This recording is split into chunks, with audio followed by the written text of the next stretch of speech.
ایک تاریخ ہے اس کے پورے پیچھے.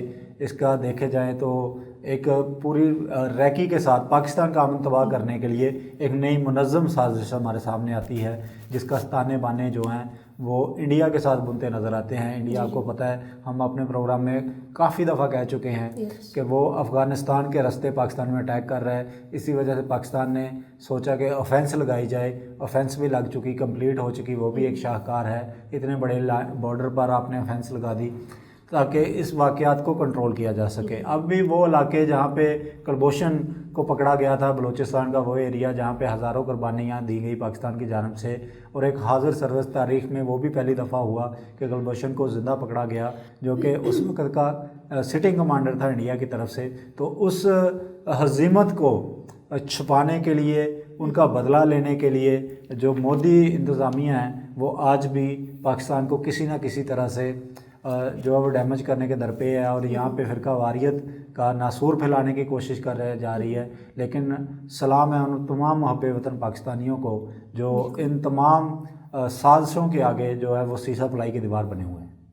رانا صاحب, ساری سچویشن پوری قوم کے سامنے ہے, ہر کسی کا دل جو ہے وہ غم میں ڈوبا ہوا ہے. میں آپ سے پوچھنا چاہتی ہوں, وزیر اعظم کو یہاں آنے میں ٹائم تو لگے گا, ظاہری سی بات ہے ایک پورا ملک ان کے ہاتھوں میں ہے. بالکل. تو ان کو بلانے کا مقصد, وہ تو خود کہہ رہے ہیں کہ تدفین کر دی جائے, ریکویسٹ کر رہے ہیں. بالکل. تو ان کو بلانے کی کوئی خاص وجوہات؟ یہ بس ایک تو پہلے تو زیادہ تر ہمارے جو کوئی بھی سانحہ ہوتا ہے نا, اس کو ہر کوئی اپنی اپنی سیاست سے امکانا اس پہ شروع ہو جاتا ہے سنیاں. تو یہ سارا جو موومنٹ تھی نا اس کو سیاست کی نظر زیادہ کیا جا رہا ہے. حالانکہ وزیر اعظم کا وہاں پہ آنا ایک علامتی جسچر ہو سکتا ہے کہ ریاست آپ کے ساتھ کھڑی ہے, لیکن وزیر اعظم اگر نہیں آ پاتے, کوئی 100 مجبوریاں ان کی, تو اس کا مطلب یہ ہے کہ وہ اپنے کسی نمائندے کو بھیجیں گے. انہوں نے شیخ رشید کو یہاں پہ بھیجا جو وفاقی وزیر داخلہ تھے, انہوں نے زلفی بخاری کو بھیجا جو پھر بھی انہوں نے یقین دہانی کروائی ہے کہ وہ آئیں گے. جی بالکل, پوری ایڈمنسٹریشن وہاں پہ گئی ہے. وفاقی وزیر علی زیدی وہاں پہ گئے ہیں, اس کے علاوہ سی ایم جو بلوچستان ہے ان کی پوری کمیٹی وہاں پہ گئی ہے. ان کے ساتھ مذاکرات ہوئے ہیں, کئی دفعہ 5 دور ہوئے ہیں, 5 دوروں کو ناکامی کا, لیکن کل جو دور ہے وہ کامیابی کے ساتھ ان کا دیکھا گیا. رانا صاحب, یہ آپ کی نظر میں کیا گناہ نہیں ہے کہ آج چھٹا دن ہے کہ لاشیں سامنے رکھ کے بیٹھے ہیں؟ ٹھیک ہے, غم و غصہ اپنی جگہ پہ, ہم اس چیز کی پرزور مذمت کرتے ہیں اور غم میں شریک بھی ہیں, اس کی کیا وجہ ہے؟ دیکھیں, احتجاج تو جمہوری حق ہے سب کا. گناہ ثواب کی باتیں اس سے آگے چلی جاتی ہیں. جن کے پیارے بچھڑتے ہیں نا جب, تو ان کا احتجاج کا حق ہے کہ وہ یہ پوچھیں, ریاست سے پوچھیں, سیکیورٹی اداروں سے پوچھیں, وہ یہ پوچھیں کہ یہ کیوں ہمارے جو نوجوان ہیں, جو ہمارے بھائی ہیں, بہن ہیں, باپ ہے, کیوں ان کو اتنی بے دردی سے قتل کیا گیا. احتجاج ان کا رائٹ ہے. میرا خیال ہے ان کو ریاست کی طرف سے بالکل یقین دہانی کروائی جانی چاہیے, اور ان کا دکھوں کا مداوع کرنا چاہیے. مرہم رکھنے کی ضرورت ہے اس وقت, اور اس وقت جو سب سے زیادہ ضروری کرنے کا کام ہے وہ ان کو منا کے ان کے مطالبات پورے کر کے اور اس کے بعد سخت ترین سزا دینی چاہیے ان لوگوں کو جو بھی ملوث ہوں ان میں. صحیح.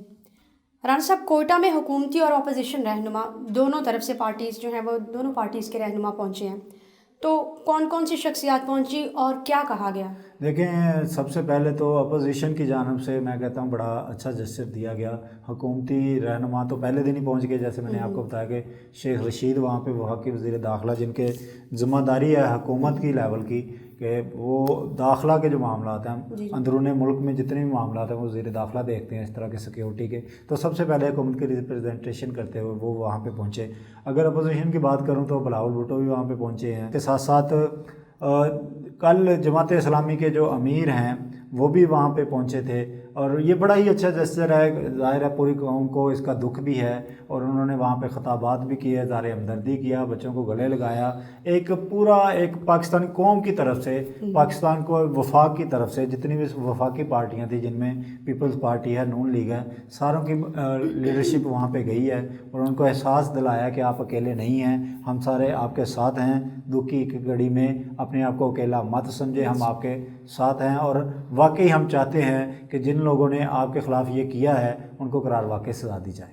سر, یہ بتائیے گا دہشت گردی کی اس نئی لہر کا مقابلہ کیسے کیا جا سکتا ہے, اور کیا ایسا لاہ عمل کیا جائے گا؟ میڈم, یہ بڑا ہی ضروری سوال ہے. دہشت گردی کا وہ ناسور جس کو پاک فوج نے ضرب عضب اور کتنے ہی لازوال آپریشنوں کے بعد کلا کما کیا تھا, ایک نئی لہر اٹھتے ہوئے دکھائی دیتی ہے. ایک پورا کردار جو انڈیا کا تھا افغانستان کے راستے پاکستان میں دراندازی کا، اس کو بند کر دیا گیا تھا. کسی حد تک ہم کامیاب ہو گئے تھے، لیکن اب جو دیکھنے میں آیا ہے، مسائل ہم نے دیکھے ہیں، اس میں پھر سے ایک نیا افریت کا جن نکالا جا رہا ہے جس کو فرقہ واریت کی بات کی جا رہی ہے. تو سب سے پہلے ہمیں پھر سے اسی ایکشن پلان کی طرف جانا پڑے گا جس کے ساتھ ہم نے دہشت گردی کی جڑ اکھاڑ دی تھی، اور دنیا کی تاریخ میں امر ہو گئی تھی پاک فوج جنہوں نے ان دہشت گردوں کی کمر توڑ دی تھی اور ساروں کو بھگا دیا، چن چن کے مارے جا رہے تھے.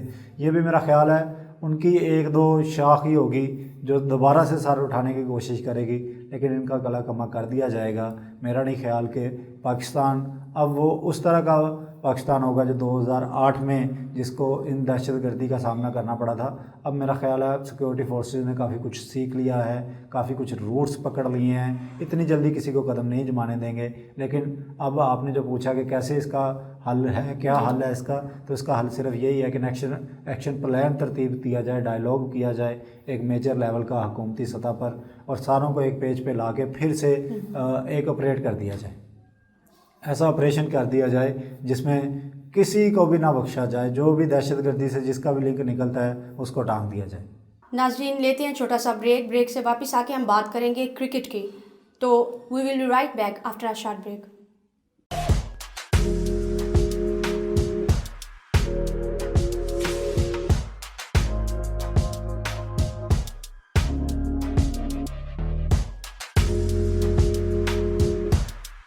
ویلکم بیک ناظرین آفٹر اے شارٹ بریک.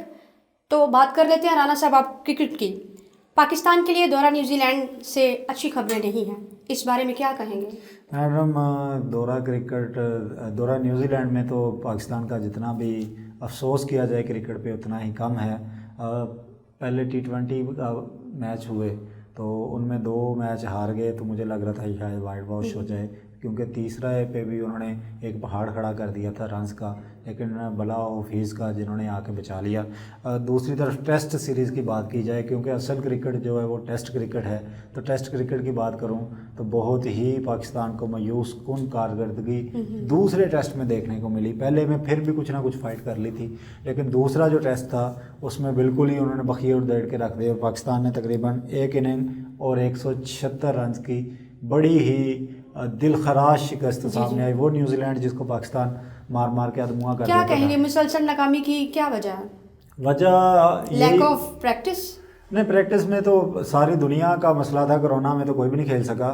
لیکن پاکستان ٹیم کو تو بڑے مواقع ملے ہیں. انہوں نے انگلینڈ میں سیریز کھیلی ہے، اس کے ساتھ ساتھ اگر دیکھیں ہم تو PSL کے بقیہ میچز کھیلے ہیں. پریکٹس کا مسئلہ نہیں تھا، ادھر بھی جا کے نیٹ پریکٹس میں رہے ہیں.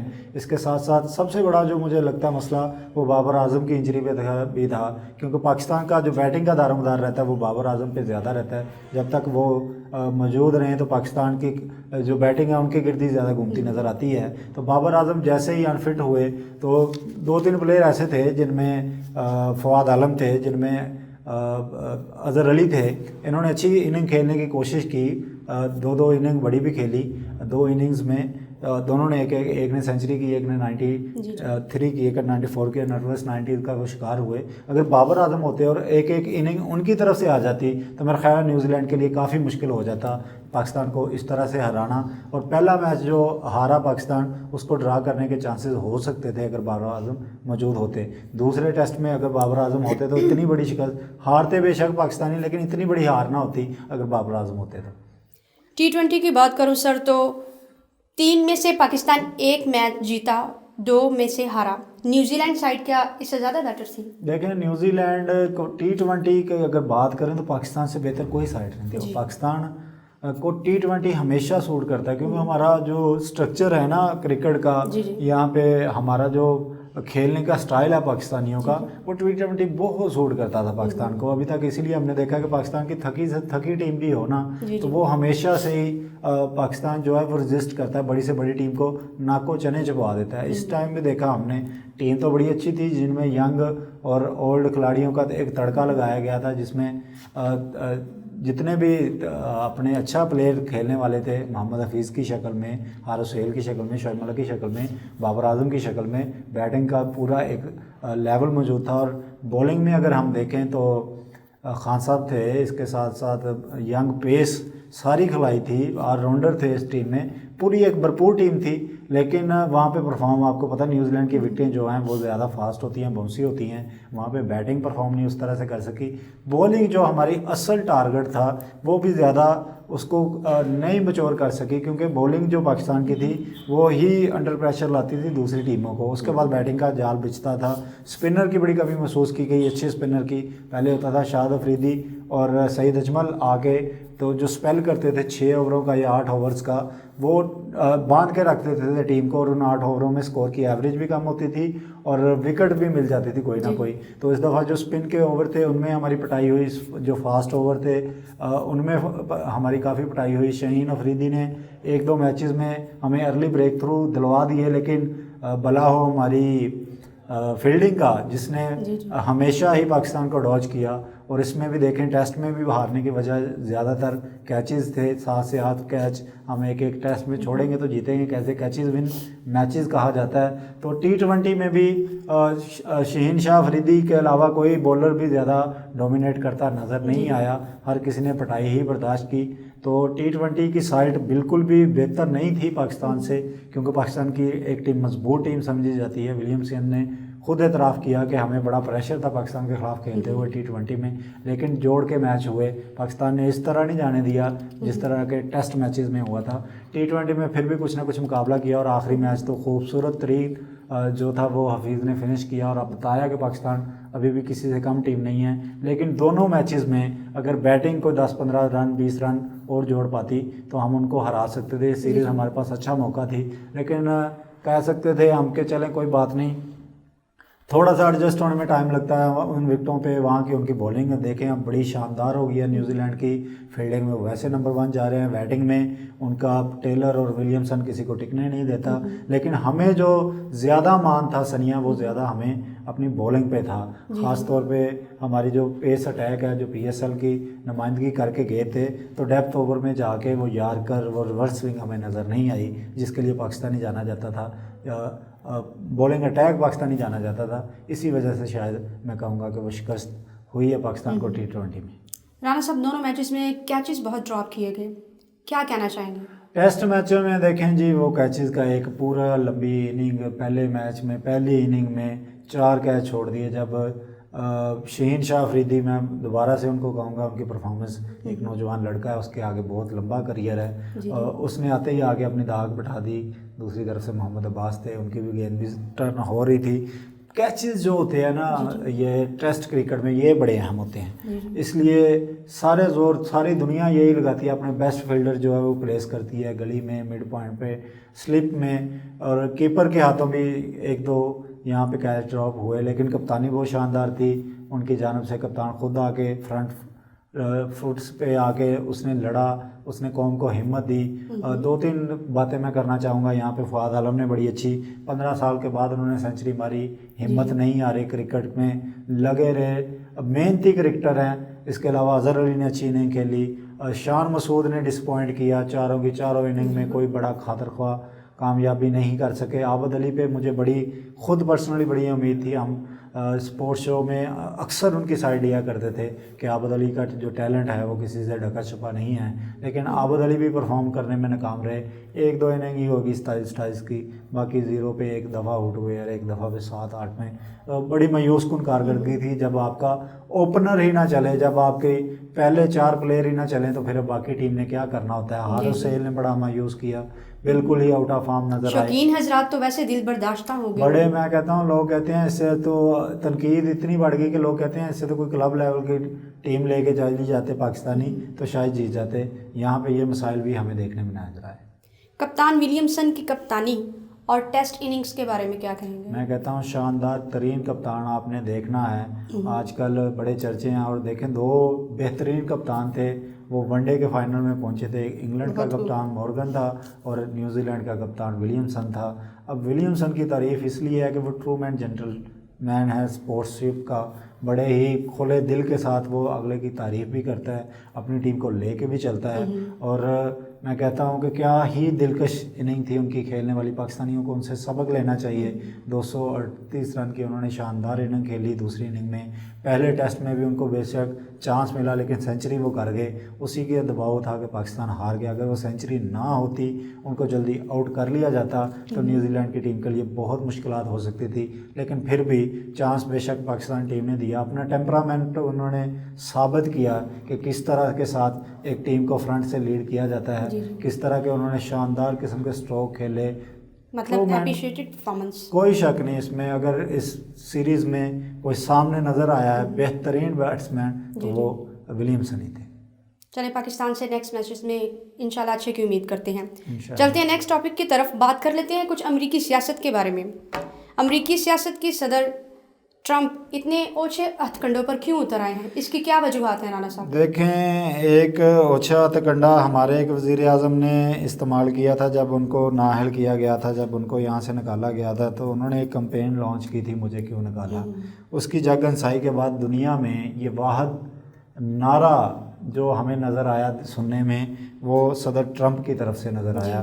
اور اگر تو کسی تھرڈ کنٹری میں یہ ہوتا نا سنیا تو کوئی مسئلہ نہیں تھا.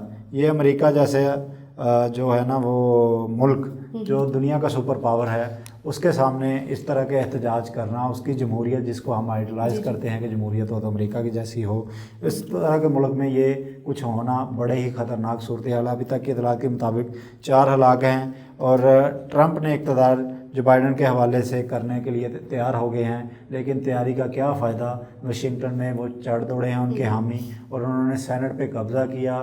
کچھ شیطان کے روپ میں نظر آئے, کچھ پریوں کے روپ میں نظر آئے, کچھ جنوں کے روپ میں نظر آئے. مختلف طرح کا انہوں نے کاسٹیوم پہنے ہوئے تھے اور ٹرمپ کے سپورٹ میں اتنے اندھے ہو گئے کہ انہوں نے امریکی سینٹ پر حملہ کر دیا.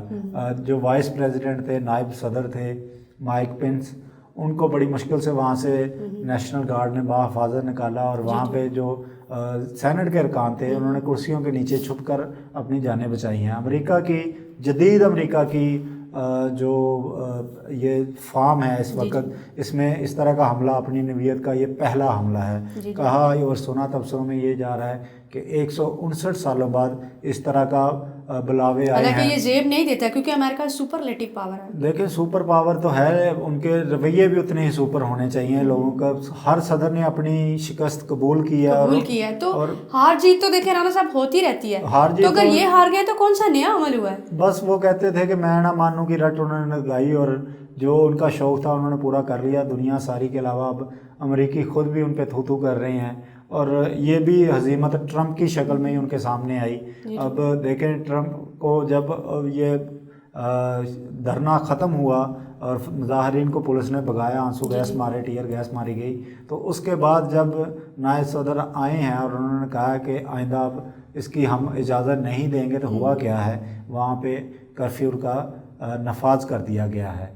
پہلی دفعہ وہاں پہ جو نیشنل گارڈ ہے ان کو بلا لیا گیا ہے, اور کرفیو اور ایمرجنسی کا نفاذ کر دیا گیا. اب اگلے 11 روز تک, جب تک جو بائیڈن صدر کا حلف نہیں اٹھا لیتے, تب تک ان کو جو ہے وہ ایمرجنسی میں واشنگٹن کو گزارنا پڑے گی. ایمرجنسی لاگو کر دی گئی ہے. اس کے ساتھ ساتھ سوشلی بائیکاٹ کیا جا رہا ہے ٹرمپ کا, فیس بک, اور اس کے ساتھ ساتھ انسٹاگرام پر بھی پابندی عائد کر دی گئی ہے. فیس بک کے جو اونر ہیں مارک زکربرگ, انہوں نے بھی یہ کہہ دیا ہے کہ ہم اس طرح کے بندے کو پلیٹ فارم نہیں دے سکتے, اس لیے ان کا اکاؤنٹ کم سے کم 1 ہفتہ تک تو بند رہے گا. دیکھیں آپ امریکہ کے صدر ہیں, سیاہ سفید کے مالک تھے, آپ میں حوصلہ بھی اتنا بڑا ہونا چاہیے. اگر آپ یہ والا الیکشن ہار گئے ہیں تو زیادہ محنت کرتے, لوگوں کا دل جیتتے, اگلے الیکشن میں پھر کامیاب ہو جاتے. اور امریکہ کا تو اقتدار اتنا لمبا بھی نہیں ہوتا, 4 سالہ اقتدار کے بعد ان کی پھر الیکشن آ جاتے ہیں,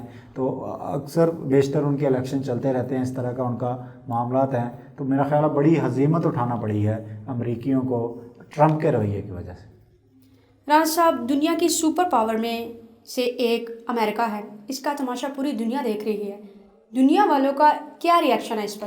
دنیا ہل کے رہ گئی ہے جی. دنیا کا ریئیکشن بڑا عجیب و غریب سامنے نظر آیا. اس میں سب سے پہلے تو جو اس کی مذمت کی ہے بھرپور وہ برطانیہ کے وزیر اعظم نے کی ہے، بورس جانسن صاحب نے، اور انہوں نے کہا کہ اس طرح کے رویوں کو بالکل بھی برداشت نہیں کیا جا سکتا۔ کینیڈا نے اور اس کے علاوہ یورپی یونین کے سارے ممالک نے اس کی مذمت کی ہے اور ٹرمپ پر زور دیا ہے کہ اس طرح کے اونچے ہتھ کنڈوں سے باز آئے۔ اور یہ جو دنیا کو ایک خوبصورت چہرہ دکھایا جاتا تھا امریکہ کا کہ بڑی شاندار جمہوریت ہے، یہاں پہ تسلیم کیا جاتا ہے، اس پہ دنیا پریشان ہوئی ہے کہ یہ ساری دنیا کو کیا میسیج دیا گیا ہے۔ تو تمام عالمی رہنماؤں نے اس کا جو ہے نا وہ مذمت کی ہے، اور دنیا بھر سے ٹرمپ کے خلاف غم و غصہ پایا جا رہا ہے، اور جمہوریت کے جو دیوانے لوگ ہیں وہ سارے یہی چاہتے ہیں کہ انتقال جو اقتدار کا ہے وہ پرامن ہونا چاہیے بجائے کہ لڑائی کی۔ میرے ذہن میں رانا صاحب اپنے پی ڈی ایم کو لے کر اور ٹرمپ کو لے کر سیم سچویشن مجھے نظر آ رہی ہے، وہ بھی ایسے ہی ہیں، سیم جو ہے وہ ہار ماننے سے انکار ہے، پورا ہار ماننے سے انکار ہے۔ دنیا بھر کے مبصرین یہ بھی کہہ رہے ہیں، جیسے بی بی سی کے اینکر نے انٹرویو لیا نا اسحاق ڈار کا، تو انہوں نے کہا کہ یورپی یونین کہتی ہے کہ شفاف ترین الیکشن تھے اور آپ نہیں مانتے، انہوں نے کہا جی ہم نہیں مانتے۔ اسی میرے خیال میں جو بھی ہارتا ہے وہ یہی کہتا ہے کہ دھاندلی ہوئی ہے۔ دھاندلی نہیں، یہ بس کچھ جماعتیں ایسی ہیں، جیسے ٹرمپ کا دماغ ایسا ہے، ٹرمپ کا سارے جانتے تھے کہ اسی طرح سے وہ بھونگیاں مارتے رہتے ہیں۔ تو ٹرمپ تھے ادھر نواز شریف صاحب تھے کہ میں نہیں مانوں، اگر میں ہار گیا ہوں تو پھر دھاندلی ہوئی ہے، اگر میں جیت گیا ہوں تو شفاف ترین الیکشن تھے، یہی سامنے آیا ہے ہمارے۔ ناظرین، اس کے ساتھ ہی ہمارے پروگرام کا وقت ختم ہوا چاہتا ہے۔ رانا صاحب آپ کی تشریف آوری کا بہت بہت شکریہ۔ اس کے ساتھ ہمیں اجازت دیجیے، نیکسٹ ویک میں ملیں گے، تب تک کے لیے اپنا خیال رکھیے، اللہ حافظ۔